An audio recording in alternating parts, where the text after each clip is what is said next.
Hello, everybody. Hello. Hello. I'm so happy that people came over, especially the people who have never heard of me before. I need to know who has never heard of me before. Okay, you and you, that's fantastic. That's all we need. Everybody else, I'm sorry, we're back. It's great to have everybody here. Init Hello has been a wonderful project to see come to fruition on such short notice. I'm especially happy because for literally years, System Source and I have been in various discussions and pieces, and I just never got a chance to take a tour of Bloop or museum or anything, which is a shame because it's, by many standards, pretty conveniently located for where I am, and it's full of what's clearly a bunch of dreams and ideas. In my conversations with the current owner of System Source, he mentioned how his dream was for a significant percentage of the materials that you interact with at the site to be alive. So don't just look at a picture or a video of a machine, but interact with it, learn about it. What is that about? And that is a very difficult road to travel. It is much easier to make a mobile or to make a video or to make a slowly moving model of an item and then call it a day, call it a museum, just rake in the t-shirt bucks. Name of this talk is What is Left. I came up with this talk both because I thought that it would be nice to sprinkle in a few presentations on this inaugural Init Hello, thinking that I'm not quite as agreed to now because this doesn't need presentations. It's exactly what it should be, a potluck dinner with apples. What a great idea. I like the Thanksgiving theme of the table. I love the idea of everyone assembling as a community. That's very touching. I'm very much happy about the fact that people have been able to meet each other in some cases for the first time or be able to ambiently share what they're up to with these machines.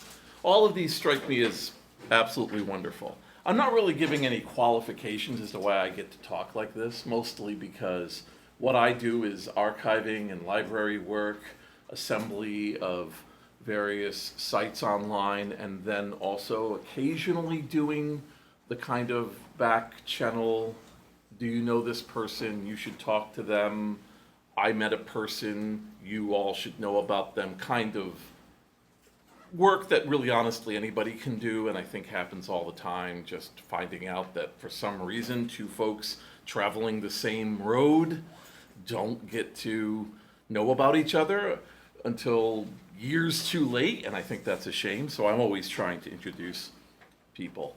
I wanted to, for the people who haven't seen me give talk before, I have a review here. It's just more self-aggrandizement from a perennial narcissist and seasoned blowhard.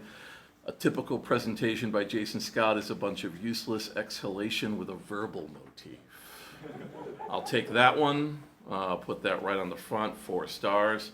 I'm in a good mood. I won't even tell you who said it. The purpose of this talk is to say we're at a certain point, a position in Apple II and fandom and history. Just take a moment to kind of soak it in.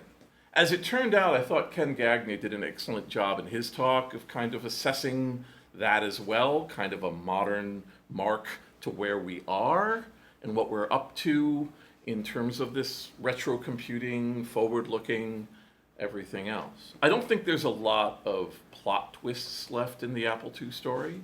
There are a few intriguing projects, and there are a few moments we may see in a legalistic sense, say an open sourcing of a trademark or something else. But as I'll say later, the kind of weird plot twists that we're currently seeing and have seen for about 20 or 30 years in Commodore and Atari didn't really happen with Apple. There really wasn't this fight over who bought what at auction and then making grand announcements about things that were going to happen and then didn't happen because everybody hates everybody else. And that didn't really happen here. So in some ways, it's in a really good place. I'm going to read a declaration of somebody quitting the Apple II community, just because I think some people missed it the first time it came around. it is with great regret that I must announce that I feel that the Apple II community has been turned into a wasteland by pirates, thieves, and liars. Further, a community that refuses to stand up to these scum is participating in their nonsense, especially when they get suckered into believing that politeness is more important than the truth. I have invested many thousands of hours in Apple II creations, from programming to maintaining the best and most correct, warning sign is always most correct in any statement, most correct set of Apple II resources. Thanks to the jerks, this work has been constantly maligned, stolen, insulted, and I now count that investment of time as a waste. The Apple II community has been given up on years ago by people with more common sense, and now it is my turn to join them by turning my back on the air quotes community, shaking the dust off my feet at them and moving on. The pirates may be able to steal various works, but the creator has the true power that they can never match, the power to also destroy. Anyway, that's 27 years ago. I have a very special collection I keep. It's called The Last Straw. Most of you don't know about it, and that's fine. The Last Straw is my curiosity cabinet of that moment when a person goes totally ham in their meltdown, walking off from either a community or a forum. Nowadays we get a lot of synthetic outrage of, I'm done with you, you're losers, unsubbing. But it takes a special moment for a person to declare that they're leaving, and then, and this is what gets it into my collection, that special upshift in the gear when they then go, and while I'm on my way out, here is the rogues gallery of all who have wronged me and why. And in this particular case, he announced in this statement that he had low-level formatted all of his floppy disks and hard drives to ensure that there was no chance of return. And something about that burning pyre of bits behind his final goodbye told me this was worth keeping. Anyway, it was 1998. He's gone on to a perfectly fine career. He's fine, but he just doesn't do Apple II stuff, and that's a shame. And his name is Mark Pilgrim. No, I'm kidding. Anyway, the reason I bring all that kind of ugliness up is because it's a kind of an indication of how people become very possessive of a realm that they're in. They think of the work they put into a realm as being very much theirs or their group's, and it's a problematic outlook when you're trying to figure out who is being a productive part, who is outreaching, who is being in some way troublesome or difficult to work with, and the language is really something. Now, in the work I do at the Internet Archive, I span multitudes. I deal with everything from people who collect POGs and government documentation to microfiche and also retrocomputing and software. When I was brought on site around 2011, I was very much pushing for ephemera, the idea that the hardest part to get in terms of artifacts, not stories and people, were these ephemeral items that were not deemed meaningful by a lot of archives. A lot of archives will say we only have so much space, but we really can't take, let's say, I'll go with manuals for televisions or collections of descriptions of wire, or maybe flyers from events. Maybe it's recordings of people giving speeches at user groups.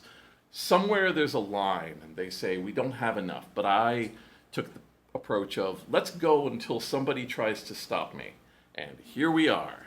Nobody stopped me. And what does that mean? What that means is that right now the Internet Archive has thousands of Apple II manuals. It's got many thousands of pieces of software or recordings or pieces of material that people haven't looked into or decoded. There's a lot of CD-ROMs, which you would think are not relevant to the Apple II, but because of an incredible tool called Diskmaster, Discmaster, .textfiles.com, where an outside developer wrote what I consider to be one of the best semantic engines of software ever, and came to me terrified about whether or not they should put it anywhere. And I said, I'll put it up. I'll take the bullets. There were no bullets. There were only thousands and thousands and thousands of people doing searches, because what Diskmaster does is go through, at this count, something like 30,000 CD-ROMs, disk images, and FTP compilations, and runs 700 different conversion routines against it. So if something has 3D models, it makes them viewable. If they are in any one of a couple hundred music formats, they make them preview playable, but you can of course get the original. It's running pure HTTP, which means that you can use it with a retrocomputer that's being connected through a Rube Goldbergian network connection and download these programs directly into your machine. And it is now well past 100 million reads, 100 million visitors. It's well past the point of being, in some ways, a critical utility. And most importantly, it shows why this is all kind of fine. Again, Ken took my fire. I want my fire back. But that fire is that the good side of the overly analytical machinery we're using now is that it can do these incredible semantic and, in some cases, conversational searches through this material. A lot of the upstream refusal, as we were putting in hundreds and hundreds of catalogs, thousands of floppy disks, thousands of various pamphlets and images and videos, was who is going to look at this?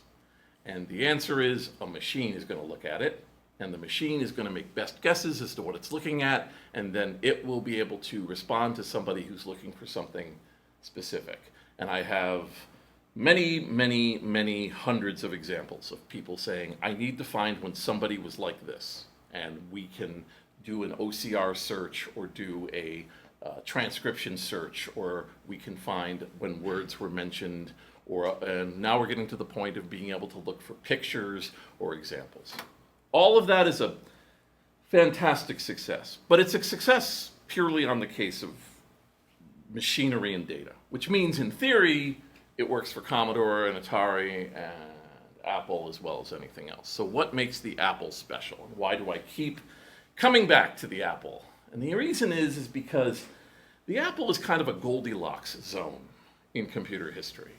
It was originally way expensive, but it came down in price over the decades in a way that you still had a quality machine at the end of it. Like if you give somebody an Apple II now, and you take a little time and clean it up, it's nice. It's really nice. It's not faded out. It's not broken. It doesn't work slower. It doesn't explode on contact. You don't have to, carefully take it into a shop to make sure it's not going to kill your children. It's a functional machine from day one.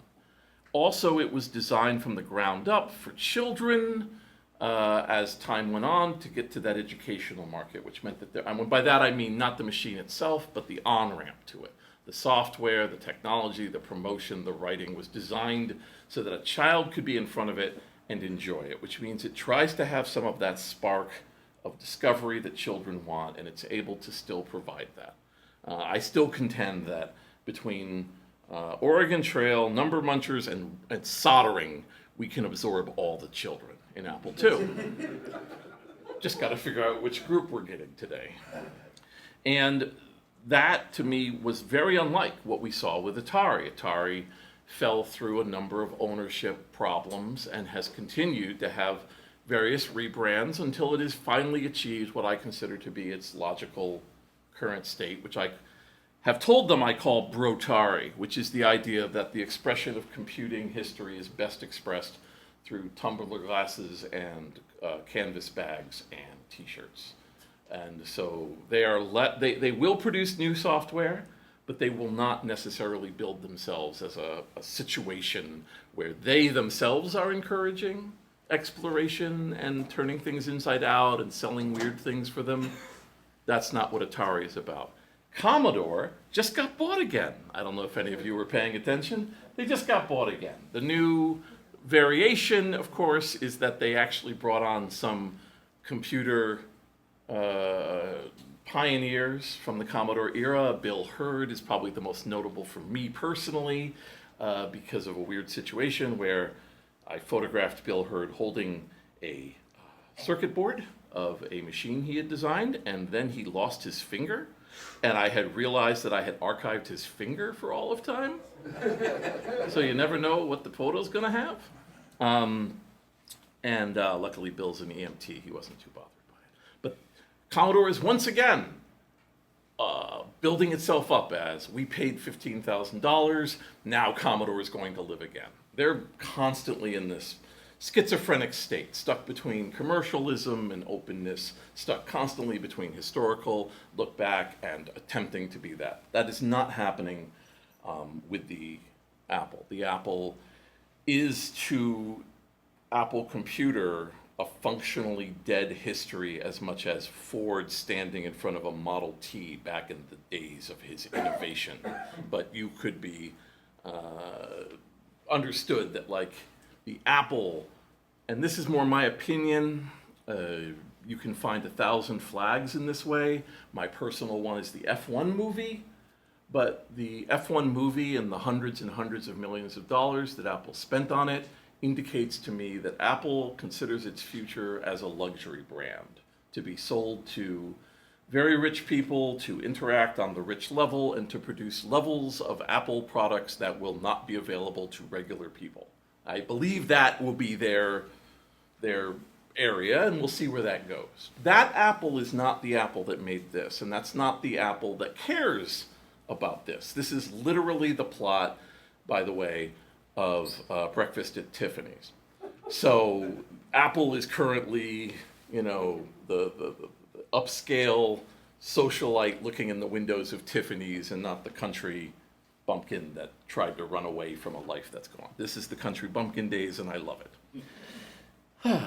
So I wrote a blog entry a few years ago called Floppy Disks, It's Too Late.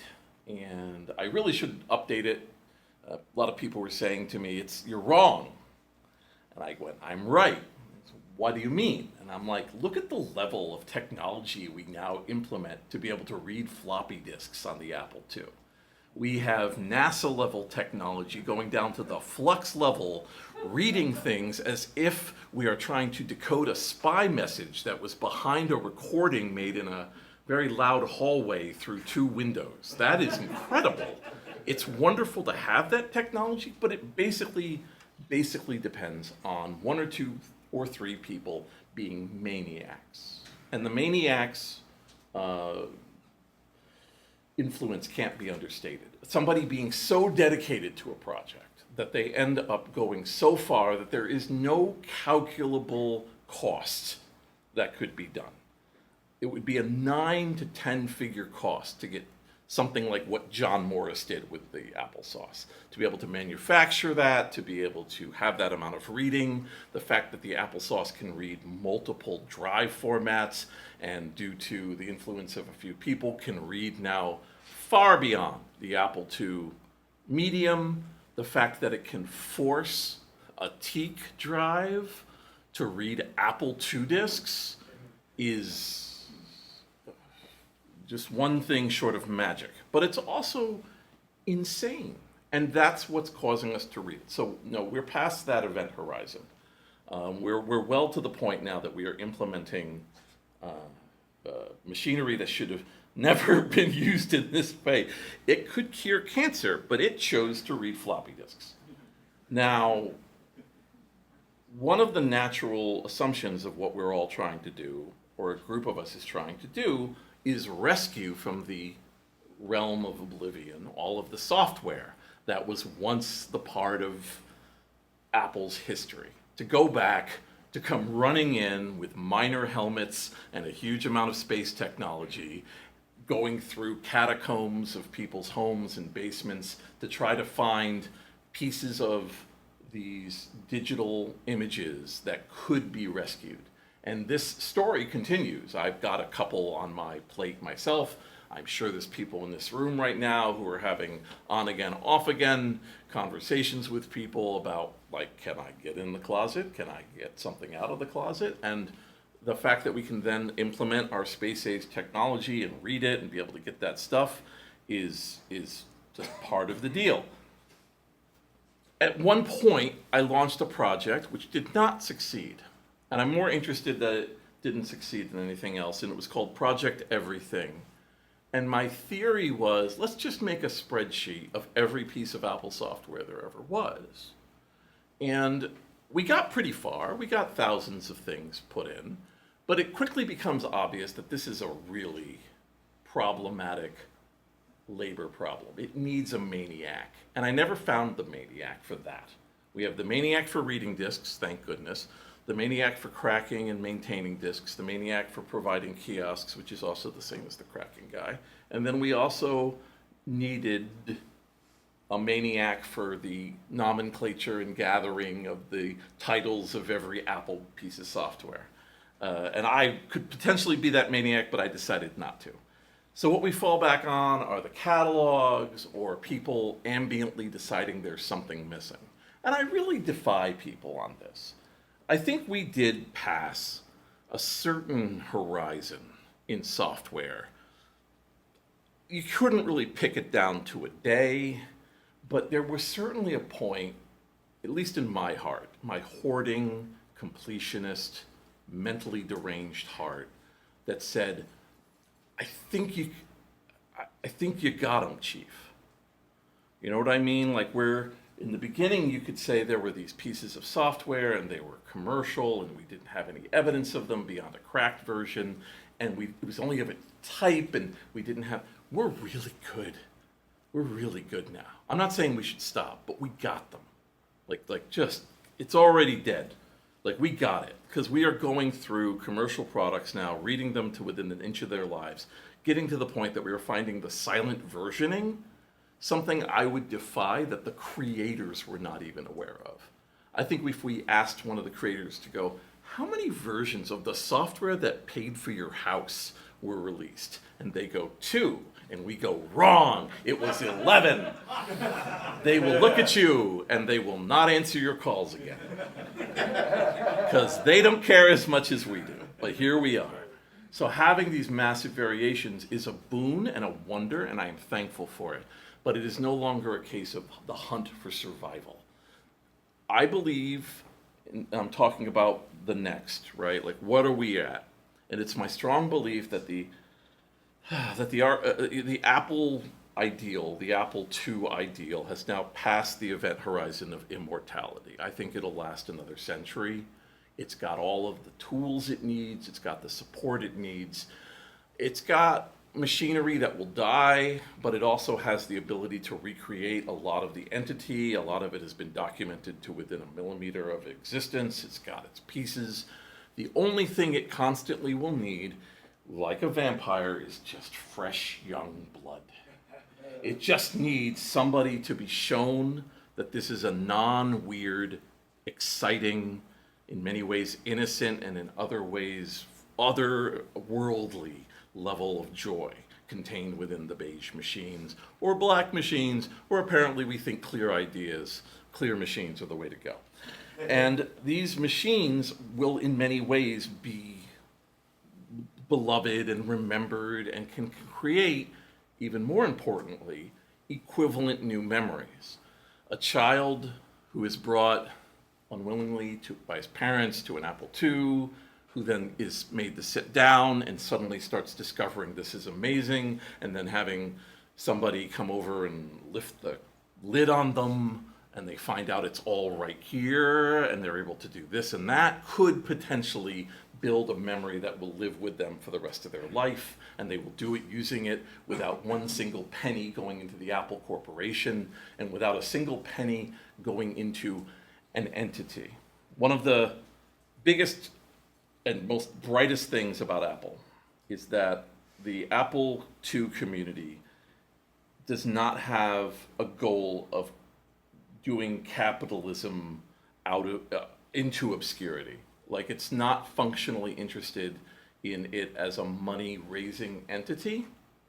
If you look at a lot of these other items, again, I'm just going to punch Atari and Commodore in the face. They express themselves almost entirely on the public stage as products. So isn't this great? The Atari logo can do a thing that will make even more money.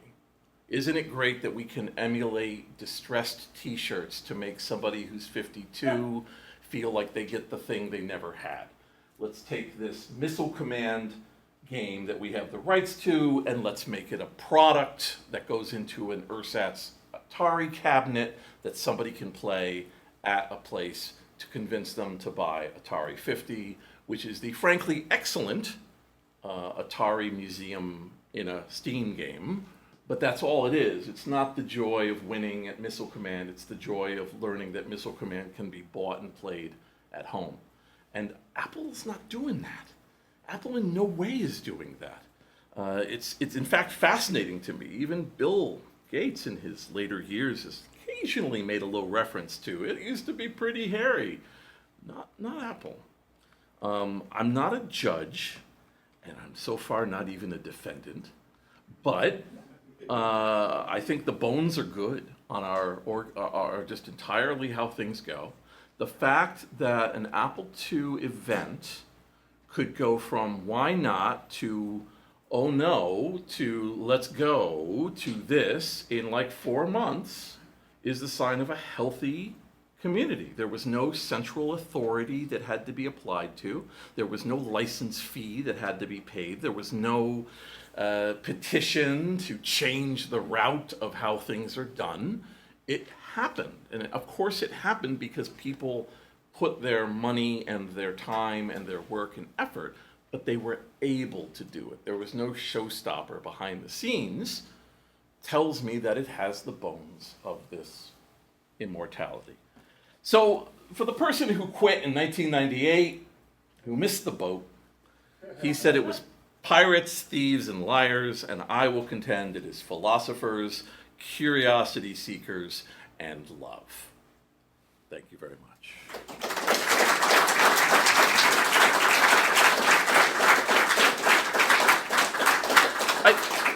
I can't imagine there's questions, but go ahead. If there's a question, I will answer that question. Yeah. All right, go for it. How many America Online CDs do you have? I have 7,000 unique America Online CDs given to me by the lawyer whose job at AOL was to vet each one for any legal problems, and she kept them because she thought, one day someone will want this. And one day she went, I bet it's you. And I said, yes. And I will digitize them all, and I will put them all online, and that'll be a problem. And I went to No Starch Press and said I could do a book, and they were like, we really don't think you could. But, let me know. Let me know. So if you ever see a Toshin AOL book, you'll know it was done in my office. Any other questions? I was the motivation is mostly about archaeology, not any of the things not any of the motivations you just gave at the end. So that was a comment more than a question, Virgil, but I'll go with it. So that was, in terms of archaeology, I consider that disc work to be archaeology. I mentioned people had mining hands, but the idea is there is a segment of material that we have out there that represents the commercial run. And if this museum does nothing better for you than to understand how much crazy amount of effort goes into all manner of marketing pieces of hardware to a community. I took Ed's tour, and I was struck actually by the ads, how the ads for the digital machines, and then later Apple, and then others, was all based off the same group of advertising agencies that would do appliances, and then before appliances, fashion. I mean, they would keep at it, but like, we have to make people smoke. We have to make people buy heaters in their home. We have to like turn household processes into a machine. We need your children to have a phone line in their room, which is devastating. This is fucking dangerous. No good will come of this. This is bad. This is like a Victorian photo of children near a machine that like shreds things. This is bad. But then just this, you know, you can read the semiotics of all of these things. Like your child can care for things, but they like Motley Crue, but they also care about Math Maze and the Apple II Basic and Flight Simulator. This child's got, but they still get milk and cookies from mom. It's okay. I could spend all day on this and that would be a whole thing in itself. But I'm especially glad that like people started scanning all these old magazines at 600 DPI. When I first was doing the stuff, I went out and got all the PDFs and I put them all up in the archive. And people were going on Facebook going like, oh, the archive scans are awful. And I was like, they're your scans. They were the shared community scans. They suck. And now that they're here and they can be audited, looked at, and considered, now we know where to improve it. And they have been. Incredible scans are on, you know, PDF form or TIFF form, and just to do that for this kind of a thing, because I want to be able to go right in. And again, you know, the original plan when we put emulators in the browser on the Internet Archive was a dream I had. Was you have a catalog of old Apple stuff, and each time you click on something, you're playing it. And I've tried it. It's really dull. Like, it's a really dull interface, because that's not what catalogs are. Catalogs aren't a list of games you want to play. It's a list of games they want to sell you, and those aren't really based on quality and fascination and so on, which is why I prefer something like Total Replay, which led to one of my Jason Scott laws, which I was like, all history becomes a kiosk. Like, all history ends up becoming like, would you like to make a selection of interesting things that we've decided you want to learn about? Yes, and that's what we're moving towards for everything. That was a lot. Anybody else before are we pretty good? I think we're pretty good. Great conference, isn't it? It's now 4:03, and the final, I believe that we decided we're going to have the goodbye here, right? Is that what you... Okay. Where are you at, Paul? Okay, so we will at least do the 6-line contest judging here so we can use the screen.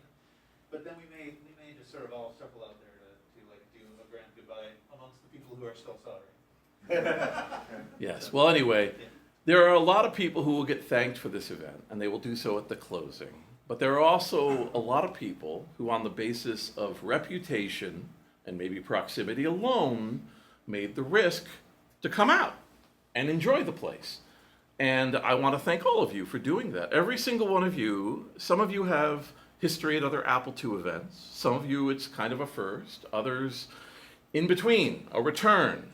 Some of you are new people coming here. And that is the ultimate leap of faith. And I really appreciate it, even if you may not think of it that way. It is a lot. And if nothing else, we now know where every McCormick spice is made. I didn't know that, now you do too. I literally asked some of the staff about it, and they said, yes, there are nutmeg days. When they drive to work, and there's nutmeg everywhere, ambiently. So, all right, that's it. Thanks so much.